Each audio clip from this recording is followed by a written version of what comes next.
ఓం శ్రీ సాయిరామ్. నా పేరు కే వ్యోమనాథ్ సాయి శాస్త్రి. నేను జిల్లా పరిషత్ ఉన్నత పాఠశాల మూలపాడులో 8th క్లాస్ చదువుతున్నాను. నేను సీతారాంపురం బ్రాంచ్లో బాలికా స్టోర్ గ్రూప్ చదువుతున్నాను.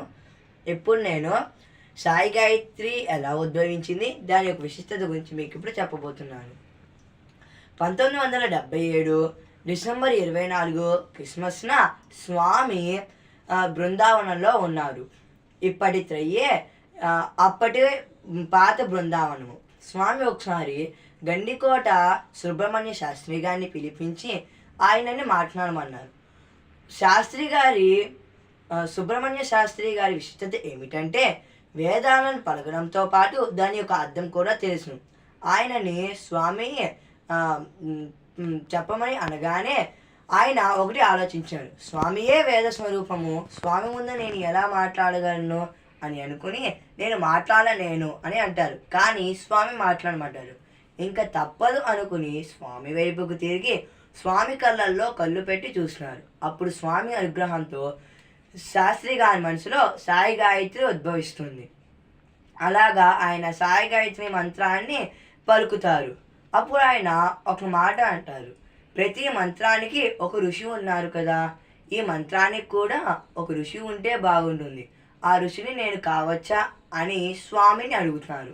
అప్పుడు స్వామి ఈ మంత్రానికి నువ్వే ఋషిగా ఉండు అని ఆశీర్వదిస్తారు. సాయి గాయత్రి మంత్రం.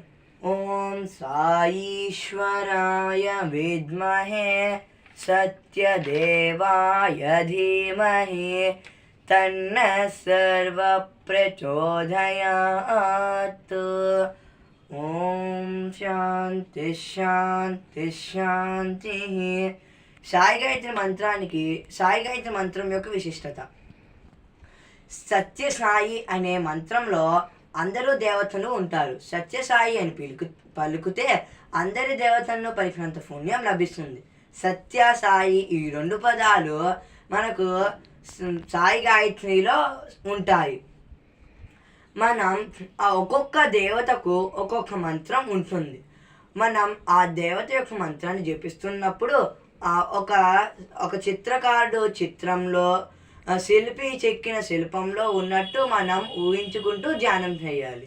కానీ మన సాయి గాయత్రిలో మాత్రం మన స్వామి ఎలా ఉంటారో మనకి తెలుసు కదా. కాబట్టి మన స్వామి యొక్క రూపాన్ని మనసులో తలుచుకుంటూ మనం సులభంగా ధ్యానం చేసుకోవచ్చు.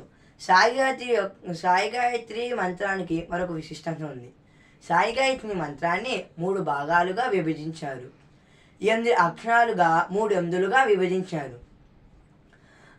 వర ఋషి అనే మహర్షి న్యూరాలజీ శాస్త్రం ప్రకారం సాయి గాయత్రి మంత్రంలో ఉన్న అక్షరాలన్నింటినీ కలిపితే 108 అక్షరాలు ఉంటాయి అని చెప్పారు.